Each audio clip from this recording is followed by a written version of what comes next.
All right. At the moment of recording this, I have actually finally beat this silly new endgame content. And I've tried the co op, and I do want to say that despite all the criticisms I'm about to launch at Hoyoverse for this travesty, that I do enjoy the co op aspect of it. I think that does give it a semblance of redemption, especially the fact that we can get the at least the level 4 rewards um through co-op. It would be nice if we could have gotten both, but I mean, you can't ask Koyo to be nice, and that's really the main point of all of this. Uh, and I was much more angrier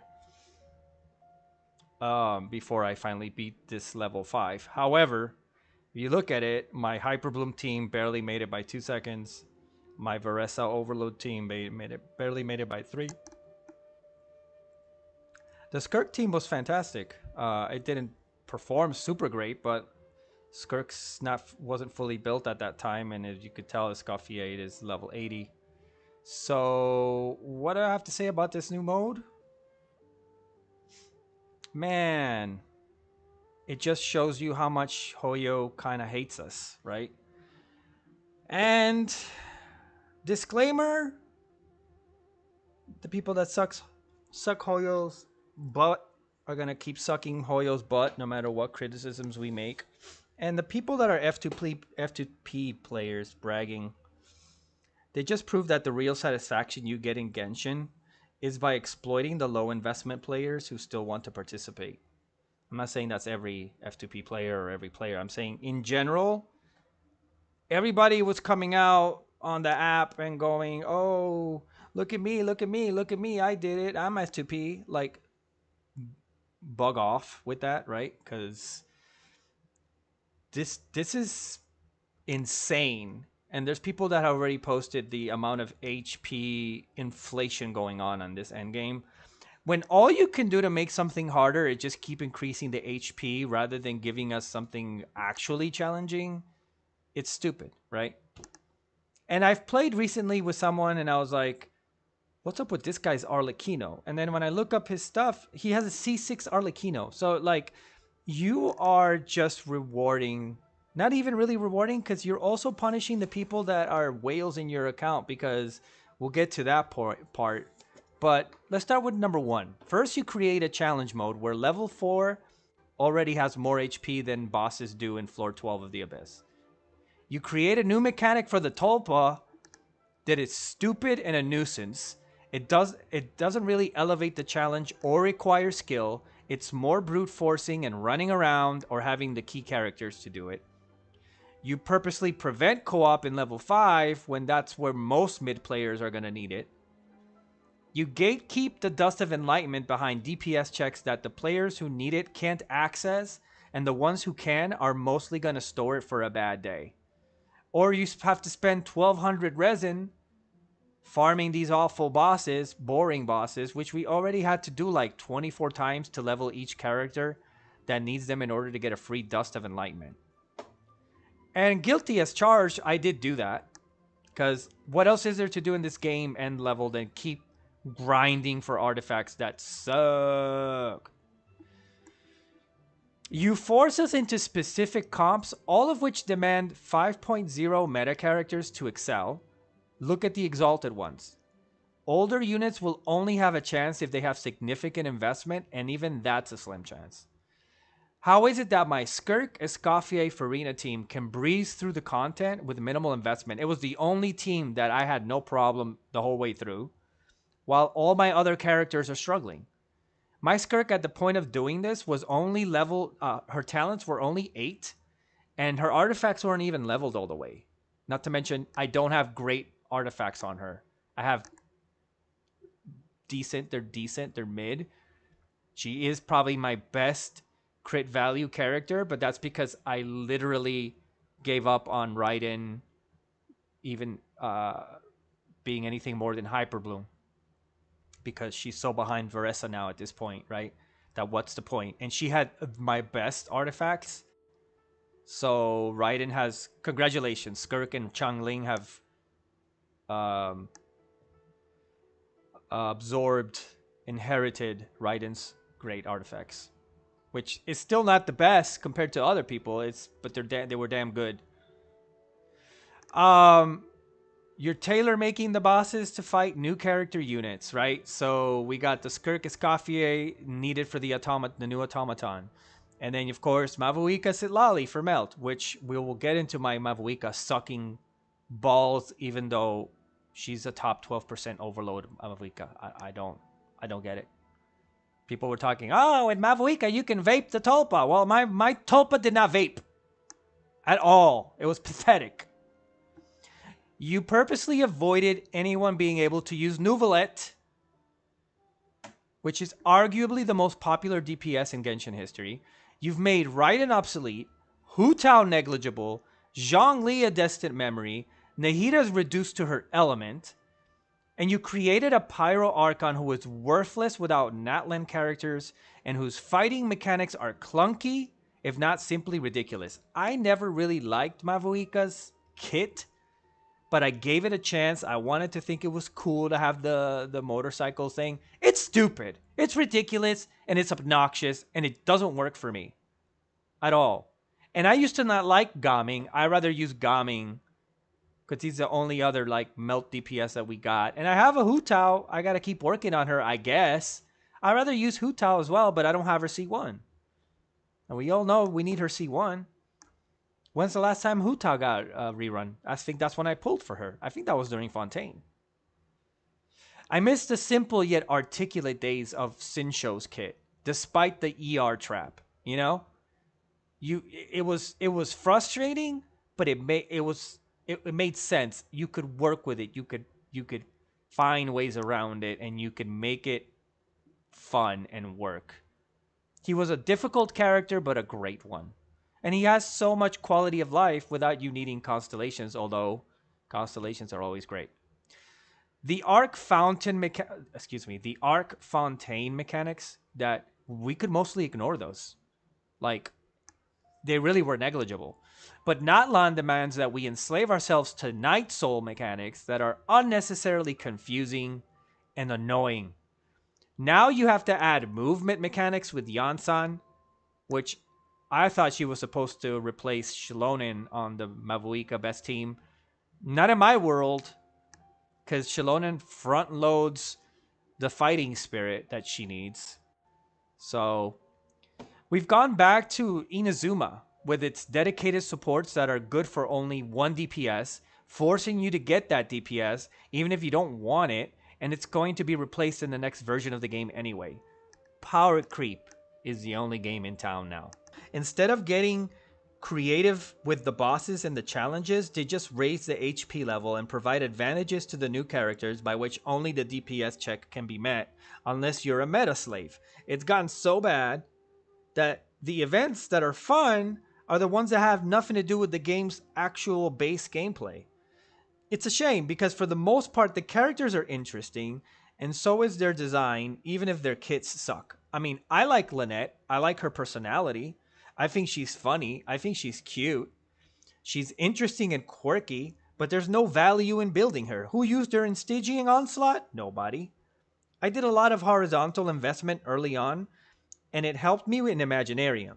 But since 5.0, Hoyo's been demanding us to keep up with the meta, and it's just not fun.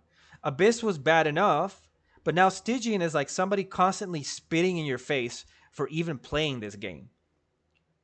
I feel bad for the people who could use the dust of enlightenment, but they can't get them because they can't clear those DPS checks.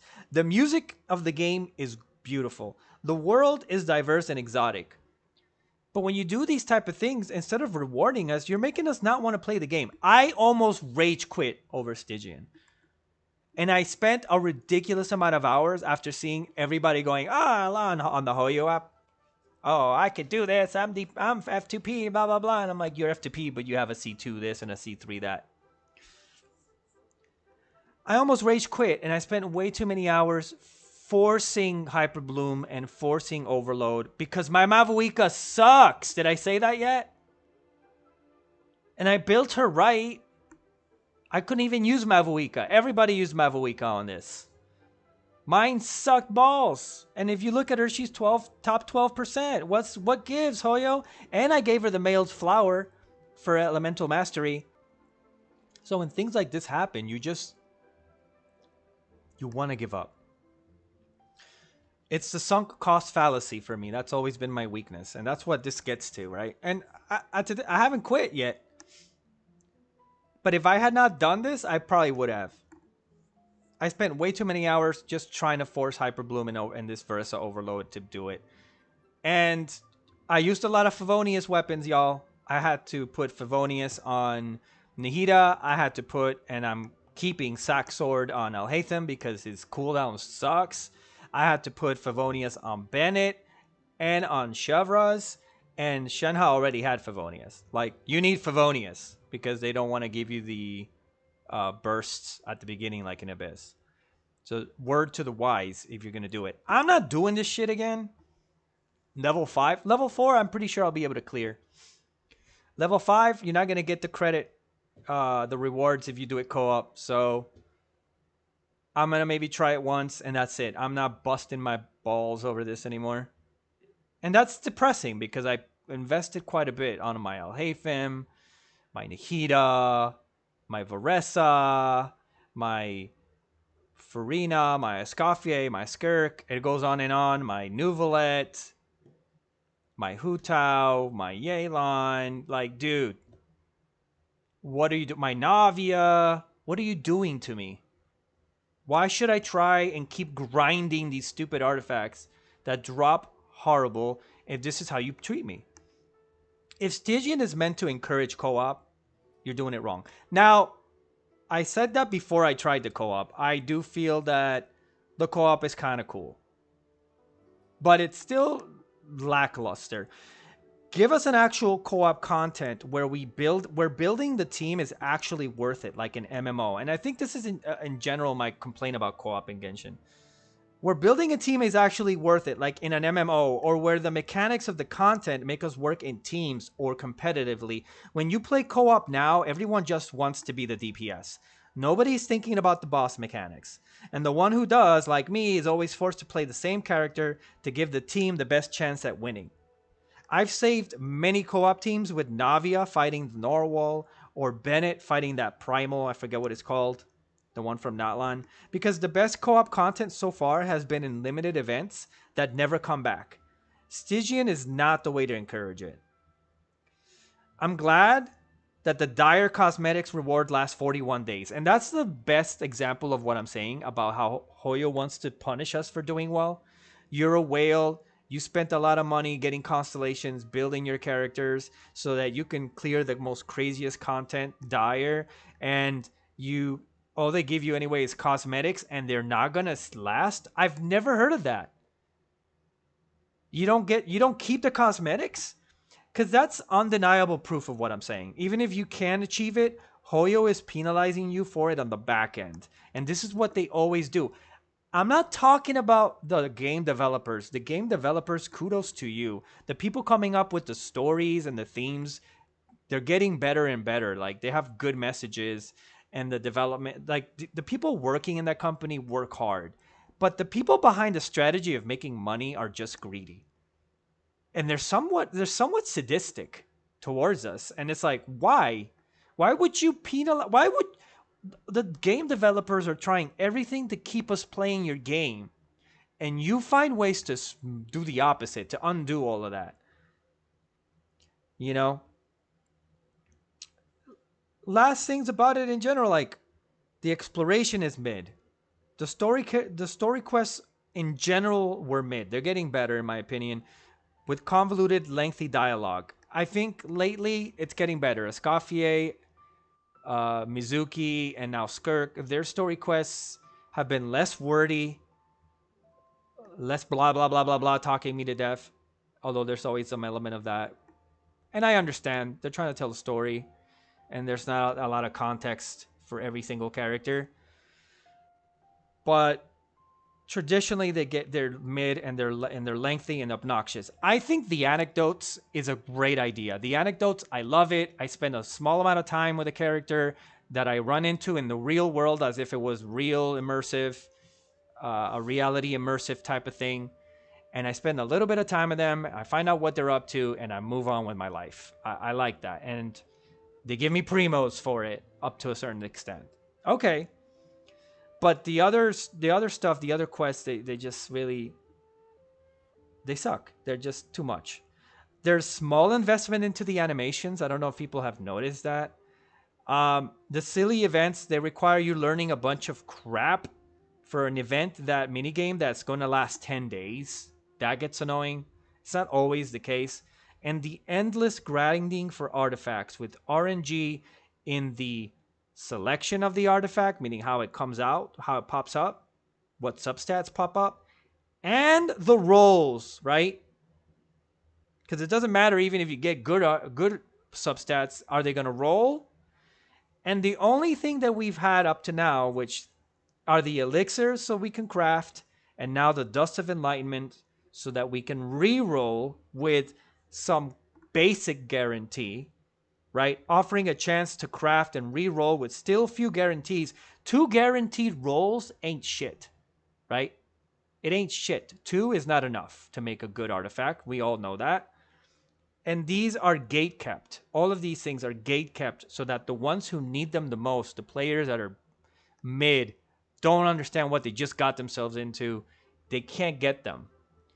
Now, the caveat with the co-op in Stygian is cool that we can help those people. We can help the people that can't reach that level to at least get 1 feather.